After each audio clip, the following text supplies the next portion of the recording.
नमस्कार, आप देख रहे हैं न्यूज 18। मैं हूं आपके साथ मेनका चौधरी और स्वागत है आपका इस बुलेटिन में। और सबसे पहले बात कोरोना की करते हैं। लगातार बढ़ते आंकड़ों को देखते हुए यूपी सरकार ने 3 दिन का संपूर्ण लॉकडाउन करने का फैसला किया। कल रात 10 बजे से सोमवार सुबह तक लॉकडाउन रहेगा, जिसका असर पहले दिन ही सड़कों पर पसरे सन्नाटे के रूप में दिखाई भी दे रहा है। गांव से लेकर कस्बे और शहरों में सड़कों पर इक्का दुक्का गाड़ियां ही नजर आई। कानून व्यवस्था को संभालने वाले अधिकारी और कर्मचारी ही सिर्फ ज्यादातर दिखाई दे रहे हैं। 55 घंटे का ये लॉकडाउन लगाया गया है। करीब 9 घंटे का वक्त अब तक बीत चुका है, जो 13 जुलाई की सुबह 5 बजे जाकर खत्म होगा।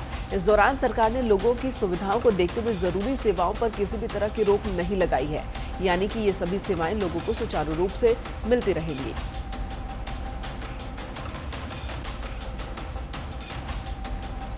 तो 3 दिन का ये लॉकडाउन लगाया गया है। संपूर्ण लॉकडाउन है। सरकार ने ये फैसला इसलिए लिया है क्योंकि अगर उत्तर प्रदेश की हम बात करें तो पूरे उत्तर प्रदेश में हर दिन 1000 से ज्यादा मामले सामने आ रहे हैं। मृतकों की संख्या में भी इजाफा देखने को मिल रहा है, जिसकी वजह से ये बड़ा फैसला लिया गया। और सुबह से सड़कों पर दिखने वाले और सन्नाटा दिख रहा है, इसलिए दिखाई दे रहा है क्योंकि पुलिस प्रशासन ने इस व्यवस्था बनाने के लिए शाम को ही सड़कों पर मोर्चा संभाल लिया था। आपको प्रदेश की अलग अलग तस्वीरें दिखा रहे हैं। ये 5 तस्वीर इस वक्त आप देख पा रहे हैं। पहली तस्वीर नोएडा की। पुलिस ने रात में ही सड़कों पर उतरकर लोगों को समझाना शुरू कर दिया।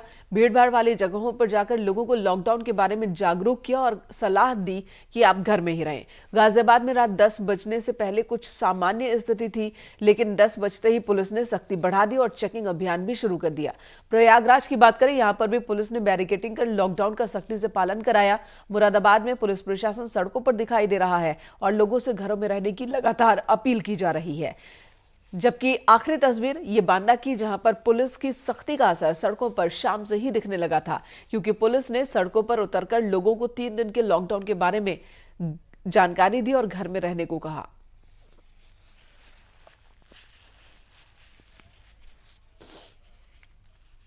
पचपन घंटे के इस संपूर्ण लॉकडाउन में क्या क्या बंद रहेगा, इस बात को बताने के लिए न्यूज 18 ने खास तैयारी की है। आपको बताते हैं, सभी बाजार बंद रहेंगे, जरूरी चीजों पर रोक नहीं रहेगी, सभी दफ्तर बंद रहेंगे, रेल सेवा जारी रहेगी, रोडवेज बस नहीं चलेंगे, हवाई सेवा जारी रहेगी, ढुलाई के वाहनों पर रोक नहीं रहेगी, शहरी क्षेत्र में फैक्ट्रियां बंद रहेंगे, बाजार, मल्टीप्लेक्स, रेस्टोरेंट खुलने पर ऑड इवन लागू होगा, दुकानों पर नारंगी रंग और हरा रंग के निशान बनाए जाएंगे, मेडिकल स्टोर, दूध, फल, सब्जी की दुकानें खुलेंगी, पेट्रोल पंप और सीएनजी पंप पर लॉकडाउन का असर नहीं होगा।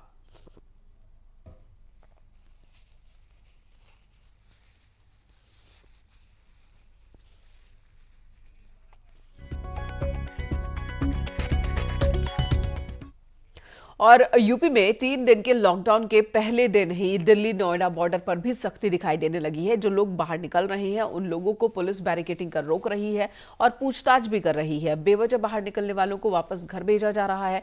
तस्वीरों में आप देख सकते हैं, नोएडा में बॉर्डर के पास गाड़ियों की चेकिंग की जा रही।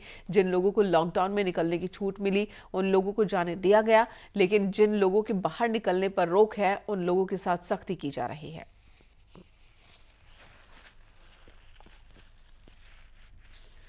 ट्रैफिक पुलिस भी साथ निभाती लॉकडाउन का पालन करवाने में जुटी हुई। जिनके पास एसेंशियल सर्विसेज के पास नहीं थे उनको नहीं निकलने दिया गया और उन्हें वापस घर भेज दिया गया, वो बॉर्डर क्रॉस नहीं कर पाए।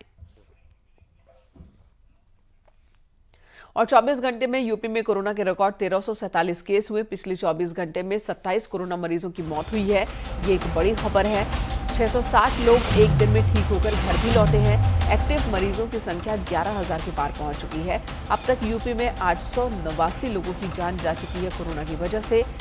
21,787 कोरोना मरीज अब तक ठीक हो चुके हैं। यूपी में अब तक 32,362 मामले सामने आ चुके हैं।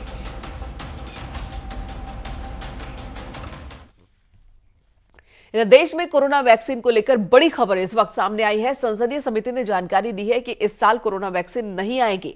इस जानकारी को और विज्ञान और प्रौद्योगिकी मंत्रालय के अधिकारियों ने संसदीय समिति के साथ शेयर किया। दरअसल कांग्रेस के सीनियर नेता जयराम रमेश की अध्यक्षता में संसदीय समिति की बैठक हुई थी, जिसमें कोरोना और दूसरी महामारी से निपटने को लेकर तैयारियों पर चर्चा हुई, जिसमें मंत्रालय की ओर से कोरोना वैक्सीन के इस साल नहीं आने की बात सामने आई है। अनूप गुप्ता हमारे सहयोगी दिल्ली से इस वक्त हमारे साथ मौजूद है। अनूप, एक तरफ तो कहा जा रहा था कि 15 अगस्त तक वैक्सीन आ जाएगा, अब कहा जा रहा है कि इस साल तो नहीं आने वाला।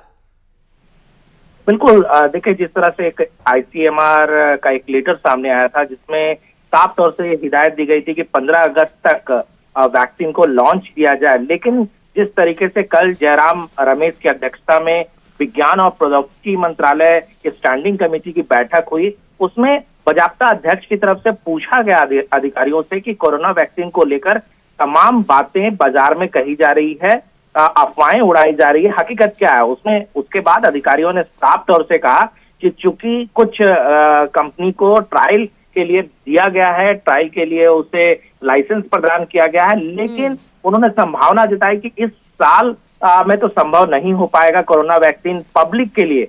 देखिए साफ तौर से उन्होंने कहा कि पब्लिक के लिए संभावना नहीं हो पाएगा।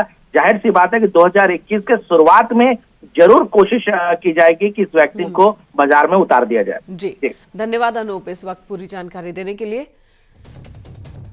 इधर संत कबीर नगर और रायबरेली में 2 बड़े हादसे हुए और इन हादसों में 7 लोगों की जान चली गई। संत कबीर नगर में बेकाबू कार नहर में जा गिरी जिसमें सवार 3 लोगों की जान चली गई, जबकि रायबरेली में बेकाबू कार ने 6 लोगों को रौंद दिया, 4 की मौत हो गई। और अब आपको 2 तस्वीरें दिखाते हैं। हादसों के बाद की ये तस्वीर हम आपको इस वक्त दिखा रहे हैं। संत कबीर नगर के बेलहर थाना क्षेत्र में झुड़िया पुल के पास बेकाबू कार नहर में गिरती और इस हादसे में 3 लोग जो कि कार में सवार थे उनकी जान चली गई। 3 लोग घायल भी हुए हैं। खबर है कि मुंडन संस्कार कराने के लिए परिवार सिद्धार्थ नगर जा रहा था, जबकि रायबरेली के डिग्री कॉलेज सिटी कॉम्प्लेक्स के पास बेकाबू कार ने 6 लोगों को कुचल दिया।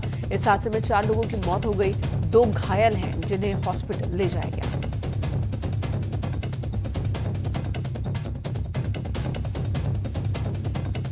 हादसे की ये 2 तस्वीरें इस वक्त आप देख रहे हैं।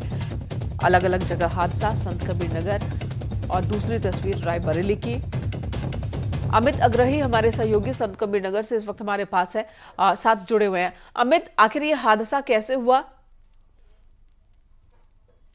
कि महिंद्रा की हुई गाड़ी में सवार एक ही परिवार के 6 लोग एक बच्चे का मुंडन संस्कार के लिए सिद्धार्थनगर जा रहे थे कि नंदौर बासी मार्ग पर ही पहुंचे थे कि एक पुलिया के पास अनियंत्रित होकर एक गड्ढे में जाकर ये गाड़ी पलट गई, जिसमें स्थानीय लोगों और पुलिस की मदद से सभी को बाहर निकाला गया और मेहडौल सीएचसी ले जाया गया, जहां पर 2 लोगों की मृत घोषित कर दिया गया और एक वहीं पे और लोगों को गंभीर देखते हुए जिला अस्पताल भेजा गया, जहां पर एक और की मृत्यु घोषित कर दिया। तो कुल मिलाकर 3 लोगों को मृत डॉक्टरों ने घोषित कर दिया और 3 का इलाज चल रहा है। 3 साल के बच्चे का मुंडन संस्कार के लिए ये लोग सिद्धार्थनगर जा रहे थे। जी, धन्यवाद इस वक्त पूरी जानकारी देने के लिए अमित आपका। मोहन कृष्ण भी हमारे सहयोगी जुड़ चुके हैं रायबरेली से। मोहन कृष्ण, सभी 6 लोगों पर कार कुचलती हुई 6 लोगों को आगे बढ़ गई, हादसा कैसे हुआ? सभी लोग सो रहे थे तभी यह हादसा हुआ क्योंकि रात का वक्त दिख रहा है, या किस तरीके से बेकाबू कार ने 6 लोगों को टक्कर मारी? जी, मैं इनका आपको बताना चाहेंगे ये घटना देर शाम रायबरेली के उस समय की हुई है जब बाजार बंद होने का समय था और कल ही से मतलब लॉकडाउन शुरू होना था, जिसके चलते बाजारों में बहुत ज्यादा भीड़ भी थी और उसी समय सिटी लाइन फ्लाईओवर की तरफ से एक तेज रफ्तार सफारी गाड़ी जो है अनियंत्रित होकर पलट गई, जिसके चारों पहिए ऊपर हो गए और ये अनियंत्रित होते हुए जो है एक जूस की दुकान में घुसी। वहां पे जो लोग खड़े थे, जूस की दुकान वाला और उसका एक सहायक और बाइक पे 2 लोग थे, वो लोग उसकी चपेट में आ गए, जिसके चलते जो है जिसमें 2 लोगों की तो मौके पर ही मौत हो गई और 2 लोगों को अस्पताल ले जाया गया, जहाँ पे उनको इलाज के दौरान उनकी मौत हुई। एक आदमी जो गंभीर रूप से घायल था, जिसको बताया जा रहा है कि ये सफारी गाड़ी को चला रहा था, उसे गंभीर हालत में लखनऊ रेफर कर दिया, जबकि एक दूसरा जो घायल है उसका भी इलाज रायबरेली में चला। और ये हादसा इतना दर्दनाक था कि वाकई बहुत ही दर्दनाक ये हादसा। धन्यवाद आपका इस वक्त पूरी जानकारी देने के लिए। इधर बिजनौर के नहटौर थाना क्षेत्र के सदरुद्दीन नगर में बेकाबू बाइक में ट्रैक्टर ट्रॉली के पीछे बेकाबू बाइक घुस गई। इस हादसे में बाइक सवार 2 लोगों की मौके पर ही मौत हो गई। एक युवक की हालत गंभीर बताई जा रही है, जिसे हॉस्पिटल ले जाया गया। खबर है कि रात में अंधेरे की वजह से यह हादसा हुआ। फिलहाल पुलिस हादसे की जांच में जुटी है। इधर लखीमपुर खीरी के सदर कोतवाली के शांतिनगर इलाके में एक ही परिवार के 3 लोगों ने एक साथ फांसी लगाकर जान दे दी। मरने वालों में 2 भाई और 1 बहन शामिल हैं। लोगों के मुताबिक मां की मौत के बाद से ही तीनों सदमे में थे, जिसके बाद इन्होंने आत्महत्या की, ऐसी आशंका जताई जा रही है। फिलहाल पुलिस इस मामले की जांच में जुटी है ताकि ये बात साफ हो सके कि सभी ने आत्महत्या की या फिर कोई और वजह है जिसके कारण तीनों ने एक साथ सुसाइड किया। इधर आगरा में गाड़ी खड़ी करने को लेकर विवाद की शुरुआत हुई और देखते ही देखते विवाद मारपीट में तब्दील हो गई। यहां पर तस्वीरों में भी हम आपको दिखा रहे हैं। दरअसल यहां पर एक युवक देखिए बाल्टी से दूसरे युवक पर हमला कर रहा है, जिससे युवक बुरी तरह से जख्मी हो जाता है। थाना जगदीशपुर क्षेत्र में मारपीट हुई है, जिसकी तस्वीरें वायरल है। पुलिस अब मामले की जांच में जुटी है। इधर कांग्रेस अध्यक्ष सोनिया गांधी ने आज अपने सांसदों की बैठक बुलाई है। सुबह 10:30 बजे ये मीटिंग होगी और इस बैठक में पार्टी के सभी सांसदों को वीडियो कॉन्फ्रेंसिंग के जरिए शामिल होना है। इस बैठक में कोरोना संक्रमण, बिगड़ती अर्थव्यवस्था और राजनीतिक स्थितियों को लेकर चर्चा होगी।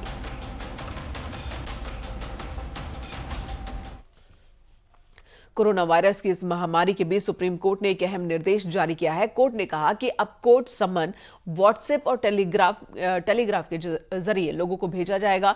इसके अलावा ईमेल के जरिए भी समन भेजा जा सकता है। अगर व्हाट्सएप पर ब्लू टिक आता है तो ये मान लिया जाएगा कि रिसीवर ने नोटिस देख लिया है।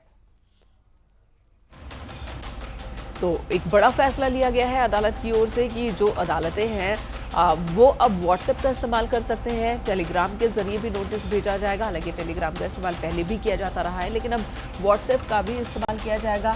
कागज के इस्तेमाल में कमी की जाएगी। ईमेल के जरिए भी नोटिस वगैरह भेजे जा सकते हैं और अगर व्हाट्सएप पे ब्लू टिक आ जाता है, डबल ब्लू टिक, तो ये मान लिया जाएगा कि नोटिस रिसीवर कर्ता ने रिसीव कर लिया है, देख लिया है।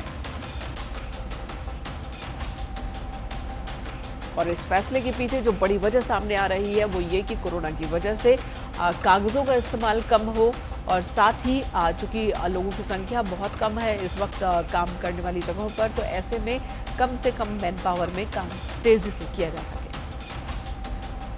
सुशील पांडे इस वक्त हमारे साथ है। सुशील, इस फैसले के पीछे की असली वजह क्या?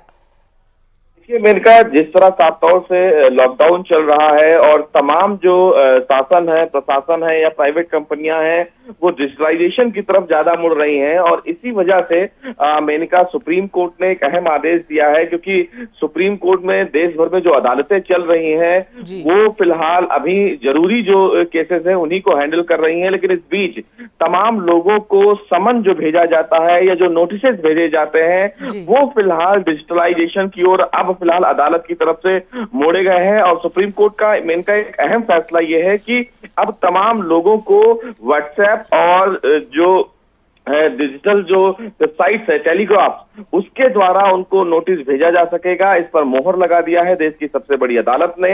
अब फिलहाल तमाम जो लोग ये उम्मीद कर रहे थे कि समन उनके घर बाई पोस्ट या कोई व्यक्तिगत रूप से लेकर जाता था, वो नहीं होगा।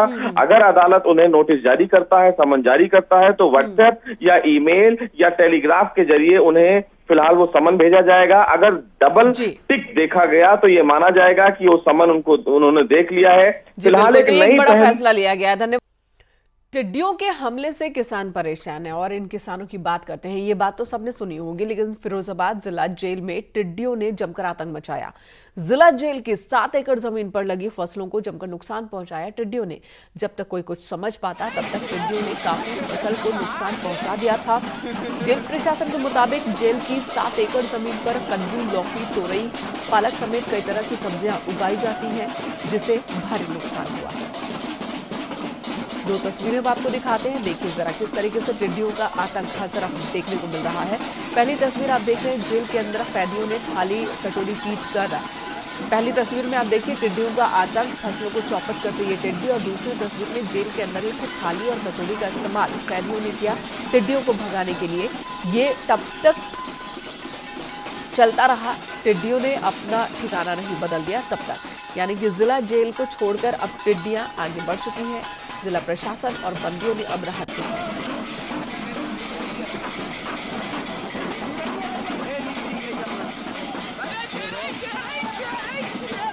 आसमान में लाखों की तादाद में टिड्डियां उड़ते हुए जेल और उसके आसपास के इलाके में दिखाई दी। जेल में हड़कंप मच गया।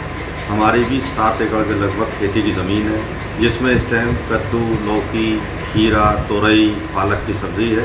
टिड्डियाँ जेल में नीचे उतर आईं, पेड़ों पर और फसलों पर बैठने लगी।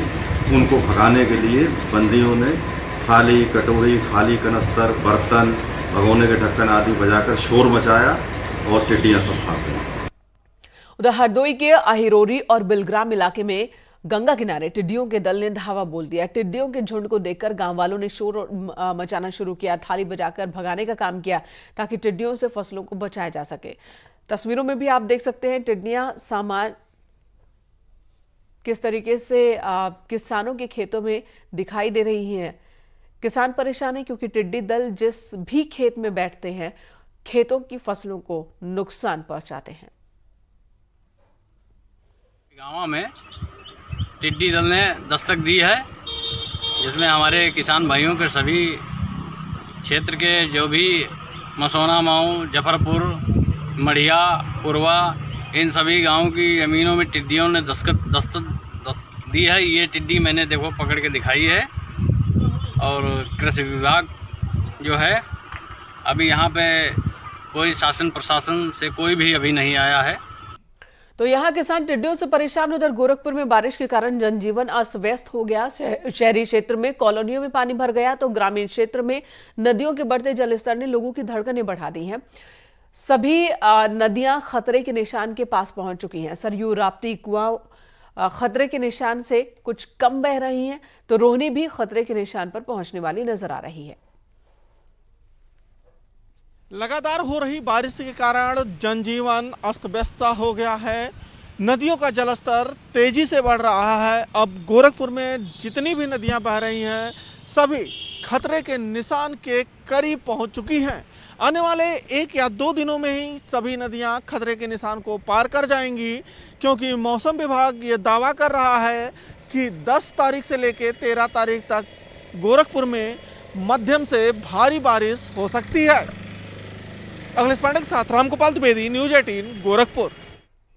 उधर अरुणाचल प्रदेश में लगातार भारी बारिश हो रही है, जिससे बाढ़ जैसे हालात बन गए हैं। खबर है कि सांगपो नदी पर बाढ़ की स्थिति बन गई है। तस्वीरों में देखिए, बारिश और बाढ़ के बीच फंसे एक दंपति का रेस्क्यू किया गया। ये तस्वीरें पासी घाट में सिबोकोरांग नदी की है, जहां पर दोनों फंसे हुए थे। फतेहपुर में एक घर में 22 कोबरा सांप निकले हैं, जिसके बाद हड़कंप मच गया। एक साथ इतने सारे कोबरा सांप को देखने के लिए यहां पर भीड़ इकट्ठा हो गई। एक दो नहीं बल्कि 22 संख्या है सांपों की। एक के बाद एक ये सभी सांप पकड़े गए, जिसके बाद ग्रामीणों ने राहत की सांस ली। बकेवर थाना क्षेत्र के जगदीशपुर गांव का ये मामला है। और इसी के साथ इस बुलेटिन में इतना ही। खबरों का सिलसिला जारी है।